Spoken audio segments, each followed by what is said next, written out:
Guys, good morning. Update lang po dito sa Bermuda project site ng Acuña Millers. So ito na po. Ayan. Hindi po na nakapag-video kahapon. So, marami tayong nabisihan. So makikita nyo, tapos na po sa taas yan. Wala na pong gagawin. Bubong na lang. Waiting na po yan baka next week. Kung mamayang hapon, gagawin nila yan. Kasi nakakuha po nila yung kontratahin. Tama po ba? Kaya nabili tayo sa loob at yung ginagawa nila doon. So may bintana na siya. So dito po tayo sa unang unit. Yan yung masigasig na forma namin dito. Ayan. Meron ng kisame. At 1/4 na lang yung natitira. Si Ruho na lang titirahin niya. Kung doon sa may dulo, wala pa.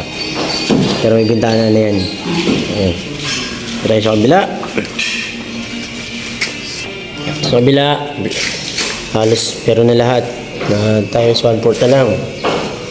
Yan, tsaka doon sa kabila. Tapos may kisame na rin. Makikita nyo. Tapos doon sa kusina is hard reflex ang gagamitin dyan. So, kompleto na rin ang bintana niya.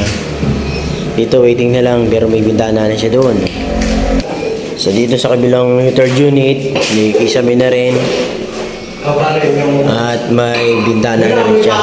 Yan. Ito na halos dito bintana. Kasi ngayon magtatiles na po sila. Yan. Si Armando.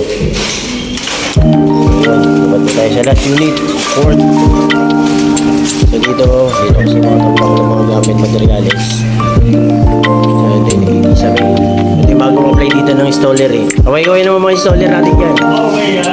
Nakita nyo, mabilis daw. Wala na. Sarado na. Kita na talaga dito rin.